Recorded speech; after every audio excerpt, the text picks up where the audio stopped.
All right, we are officially live. Hello, everyone. What's going on? Good to see you guys here. Welcome to our daily live stream. If you're watching a playback, I'm trying to do something new over the next couple of weeks. I've mentioned how I'm finally back at home for at least a season, and I am wanting to do more live stream kind of content. And so you guys voted on the community tab and said 5 p.m. Pacific Standard Time is the ideal time frame for live streams. And so at least for the next week, 2 or so, a couple weeks maybe, we'll be doing some live streams at 5 p.m. So come and hang out with us. If you're watching this on the playback, come and join us live where you can see your questions right over here. I'll get to those questions in just a second. So hey, how's it going, Kent and Hurricane Dog and God's Original? Thank you guys for hanging out here for a bit. I'm going to give just a little bit more time for people to kind of populate the chat and all those different kind of stuff. And I'm going to block this guy's comments. Not very cool. Sorry, that is just what happens when it's live. So that's going to be gone away. Real quick piece of housekeeping. First thing is this, that I just released, and John just released, John Jorgensen, many of you guys know. John and I just released a teaser for a series that's going to be coming up in the next week that I'm super stoked about. I know that, you know, in internet language, we always talk about how we're very excited about every project that we're about to do, but honestly, this series of videos that's going to be coming out starting on Monday is the series of videos that I have been most excited about out of pretty much any piece of content that I have created for like at least the last year. It's going to be fun. We're going to be talking about this book right here called Letters to the Church by Francis Chan. It's an incredible book. You definitely need to check it out. I will actually include, what's it called? I'm going to include a link to the book, if I can, in the, actually what you can do. Oh, hey, thanks for the subscribe, Hurricane. I will include a link to the video, or sorry, a link to the free book in the playback after this live stream is done, so you guys can get the book for free. Beyond that, we got some people populating in the chat. Good to see all of you guys. Real quick, do me a favor. If you guys are here with me live, let me know where in the world you are watching this video from. I see Janessa's already said she's here from Nova Scotia. Good to see you, Janessa. You're here all the time. Appreciate you. Hannah, thank you so much for the subscribe. But yeah, just let me know where you're watching from, and we'll do a couple of shout outs and stuff like that. And then, of course, we're going to be getting into questions and answers. So if you have any questions, feel free to do that. And then am I missing anything? One last thing, of course, Super Chat is on. If you want to guarantee your question gets answered, one of the best ways to do that is through Super Chat. It's a little function in the chat bar. You can give $1 or $2 to get recognized, and it kind of highlights your comments, and there should be like an even like thing that happens on the screen if you do a Super Chat. But more than that, Super Chat is just a way to kind of give back and to support and to say, hey, I love what you're doing with this channel. I want to keep on doing that. I want you to keep on doing it. I want to support and kind of be a part of making these videos happen, because that's the way that it works. So with that said, good to see all you guys. Let's do a couple shout outs. I can see Cheryl, Dakota. We got Queen Nalu, Odata from the Philippines. CJ is here from Illinois. Hannah from North Carolina. Good to see all of you guys. Rob is going to see you. Anthony as well. Thanks for saying, thanks for hanging out. Emily just got back from work right now. Emily, you want to drop by and at least say hi for a quick second? Sure. Come on over. You can tell Emily loves doing live streams. Oh, Come say hi. just got back. She just got home from a whole day of work. There you go. Say hi. Hi. There's Emily. Look over here. Your day was good? Yeah. Anything eventful or not really? Not really, just meetings. You're busy tonight practicing for Music this Vespers weekend. worship. Yeah, you're helping us sing for music this weekend. So Yeah. you're going to be busy tonight, huh? Mm-hmm. Cool. Have a kiss? No, I asked you for Emily does that all the time. I ask her for a kiss and then she gives me her cheek. Alrighty. Oh, by the way, everyone says hi. Hi. We got like 8 people saying hi in the chat. Oh, hi. Let's see here. All right, let's look for a couple questions. Let me know what kind of questions you guys got. We'll dedicate the next 25 minutes or so just to questions and answers, and I'll do my best to get as many as she can. Simon asks, she sings. Yes, Emily does sing. She also plays the guitar. And what other instrument do you play, babe? Piano, that's my favorite. Piano is her favorite instrument, and she also plays the guitar and sings. What can I say? She's super talented. And now Ronan's trying to sing over there on the couch too. Okay, here's first question I see on the list. Bubby is asking, is it okay for Christians to like horror and scary things? I would venture to guess that's kind of a weird thing to do. We don't want to glorify violence and things like that. So there's definitely that problem. That is the kind of thing that, you know, is a result of sin. So I don't think it makes God happy at all. But then there's also the question of, does this actually portray real events? So I'll give you an example. One of my favorite movies watching in the last year or so was a movie, Hacksaw Ridge. It was a story about a soldier in the army who refused to kill someone. He was a conscientious objector. He actually happened to be a Christian as well, and that's the whole reason why he didn't want to carry a weapon.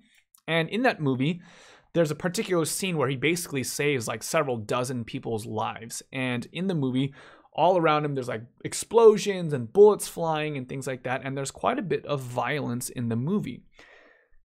I don't feel like that kind of violence was bad because it portrayed the story that was taking place. And you think about this, even in the Bible, there is violence that takes place. The story of David and Goliath, what happens?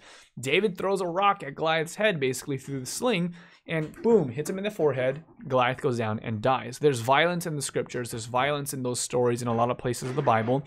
But the question could be, is it serving a purpose or not? And so that's kind of how I go with it. When it comes to horror, I think it's, for me personally, I don't think that that's something that I could ever do or would care to do for that matter as well.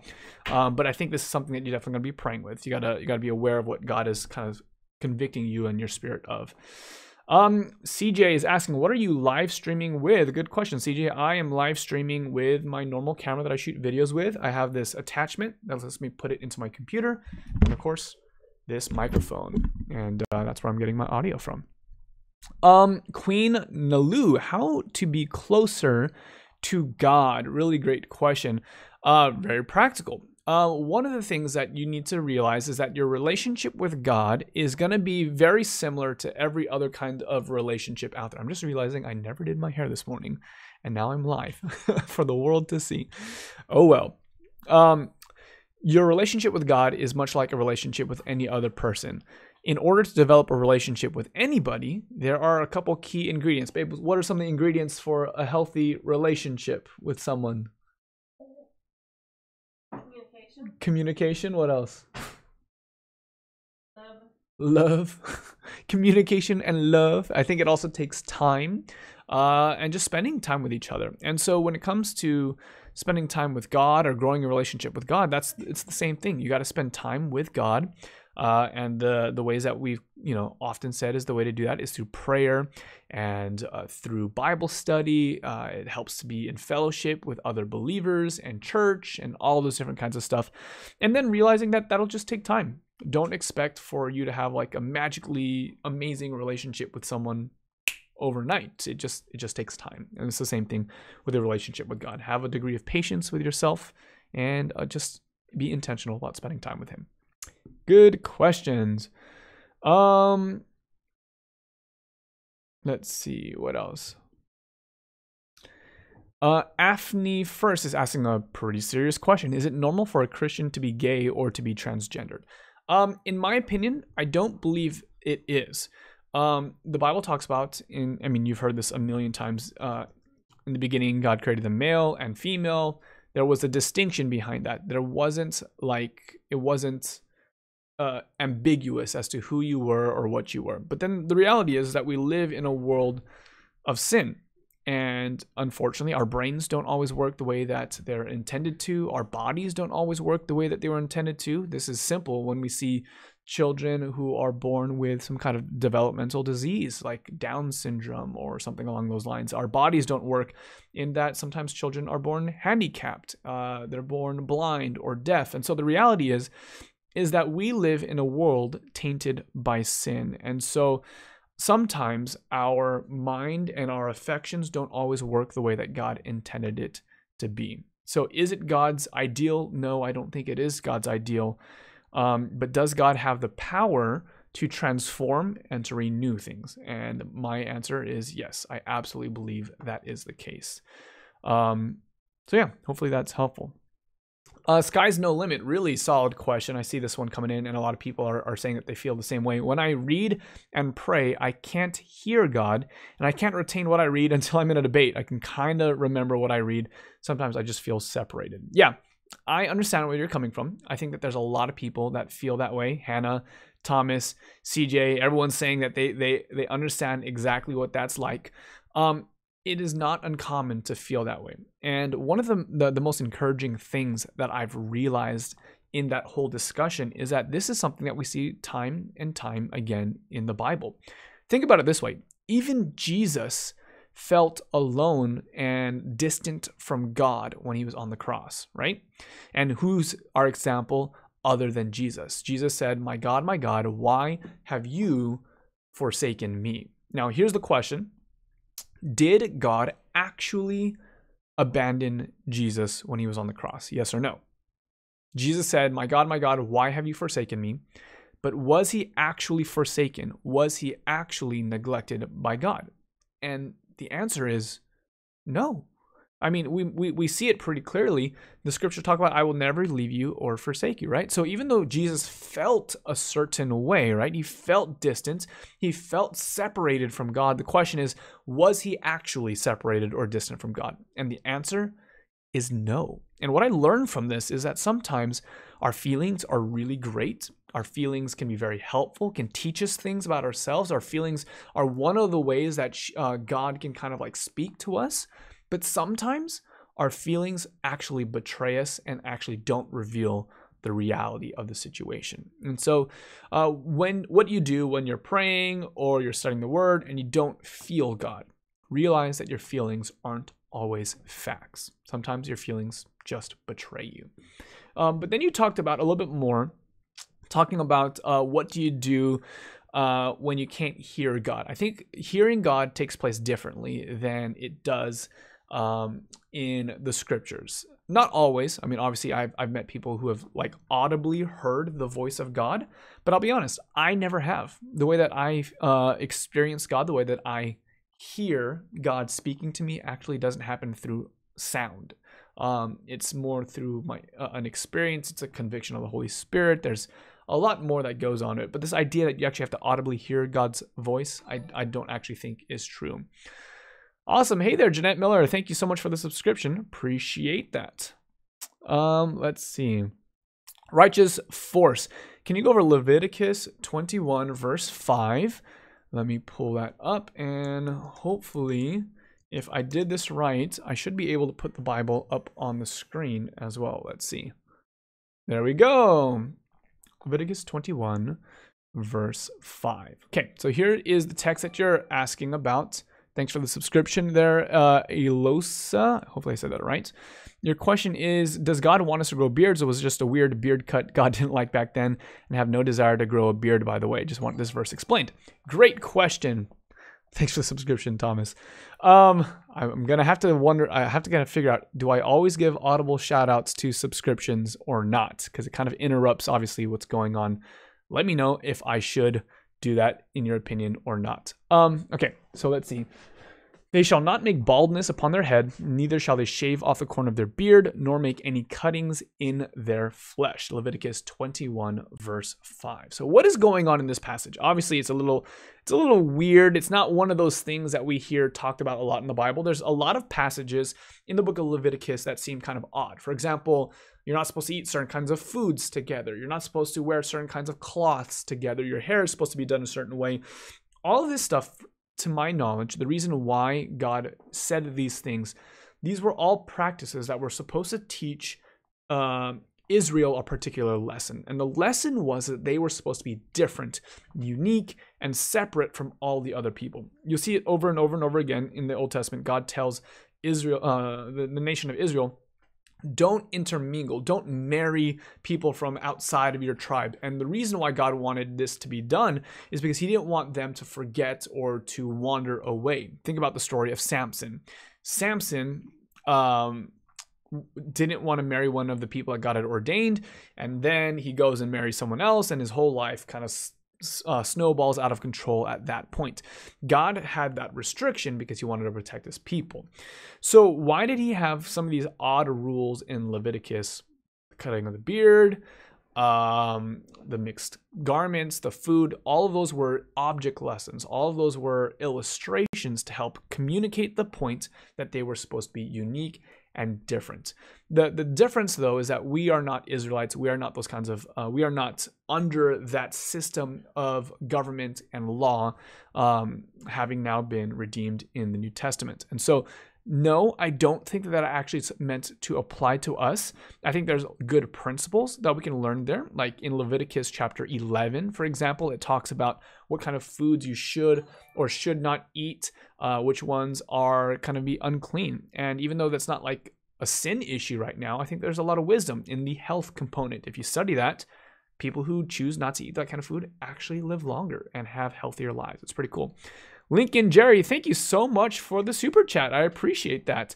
Here's your question, and it's a great question at that. Can you prove that there is a God? Awesome. Okay, so when you use a word like prove, it really, the answer to that question really depends upon your definition of what prove means. If you've ever studied philosophy, you know that there's pretty much literally nothing that you can prove 100%.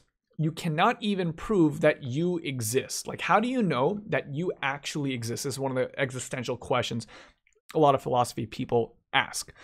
How do you know that you exist? How do you know you're not just like some computer program or simulation? Or if you've ever seen like the movie The Matrix, how do you know that the reality that you see around you actually isn't just like these things that are pumped into you through the Matrix or something like that? So if by prove you mean that you can know something for 100% with zero shadow of a doubt, the answer is no.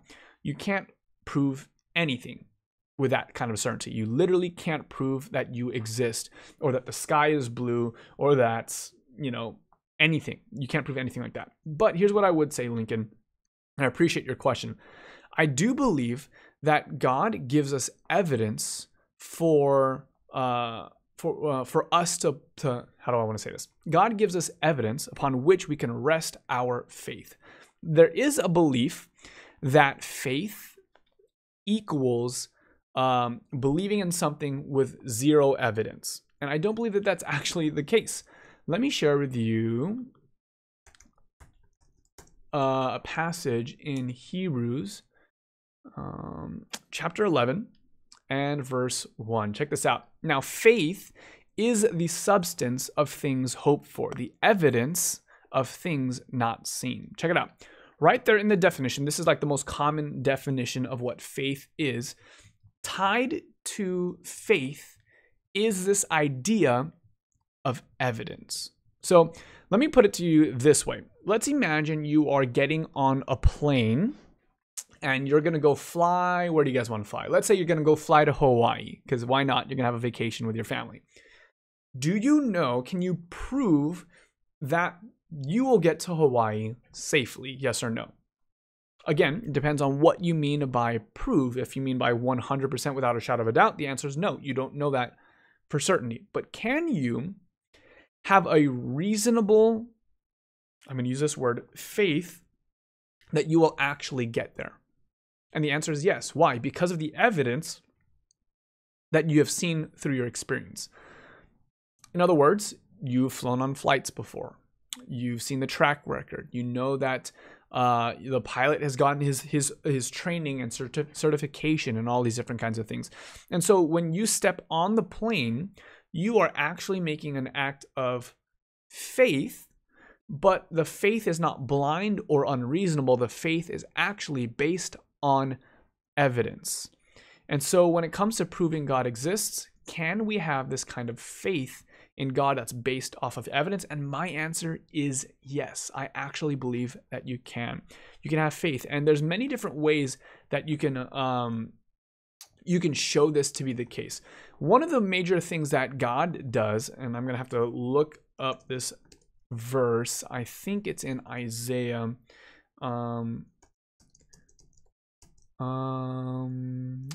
Declaring the end from, okay, I believe it's Isaiah chapter, oh, I'm glad I looked it up. I was going to say Isaiah 64, but it's actually Isaiah 46. Check out this passage as well. We're talking about the question, is it possible to prove that God exists? Isaiah chapter 46, and let's see right here. Let's start at verse 9.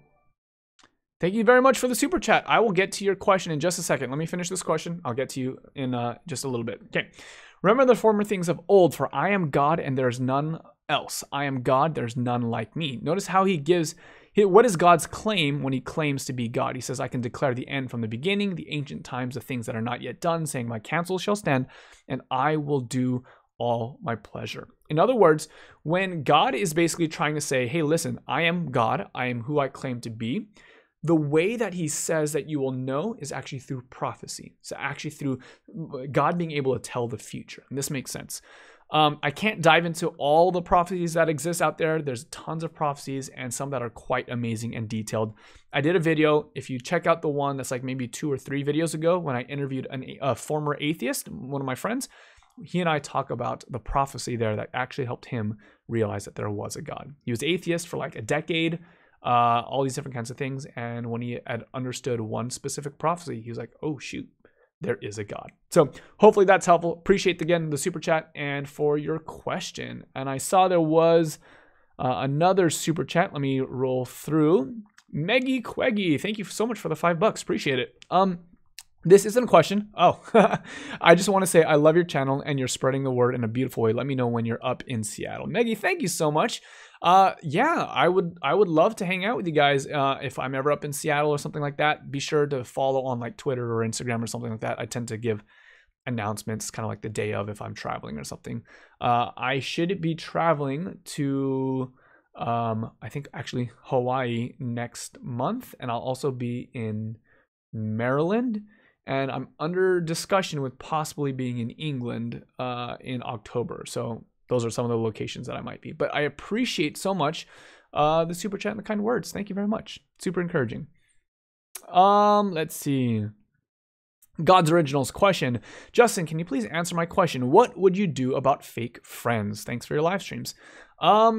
Fake friends. You know, obviously community is important. Obviously having friends is like super crucial to having like a healthy experience in life.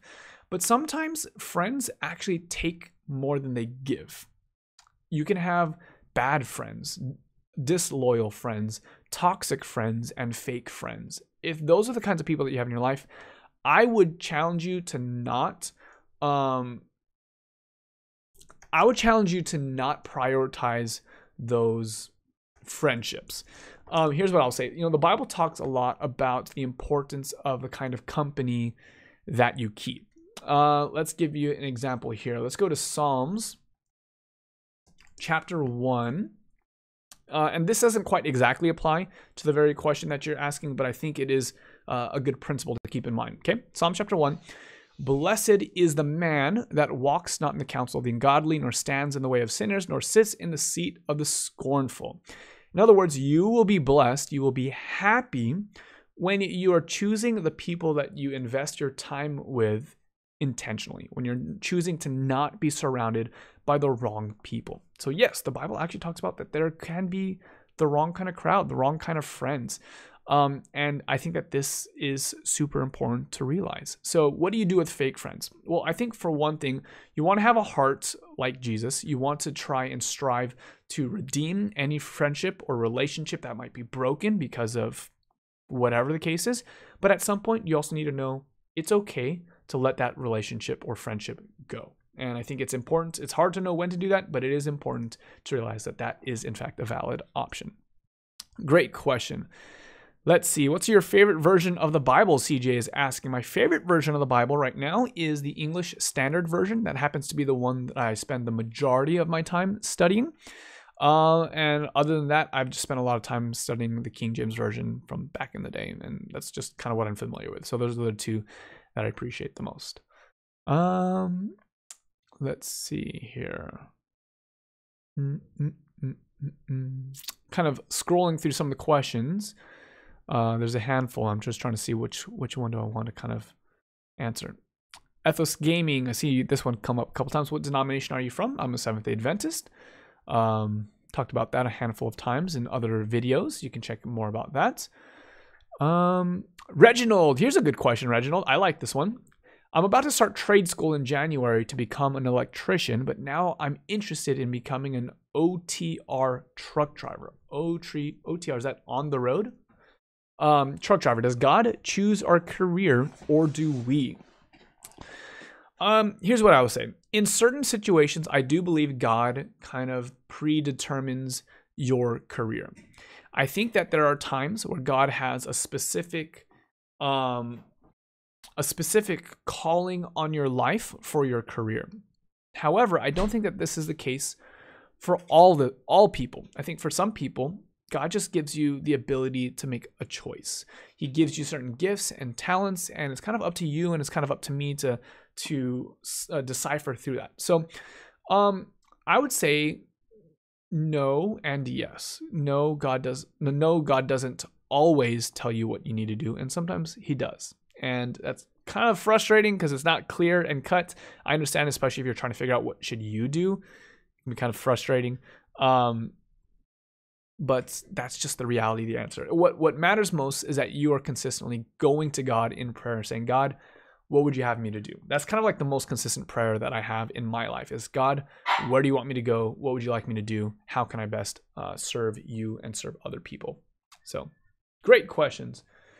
We got a few more minutes. Yep, sure enough, that's my text message from a friend. I got a friend who's going to be coming into town from out of state, and so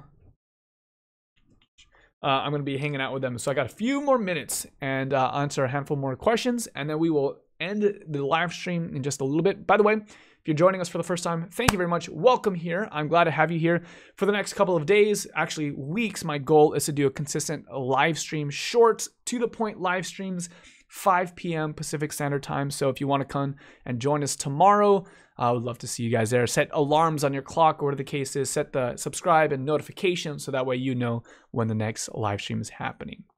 Let's see. Oh, there you go. God's Original. You just asked that question. Perfect.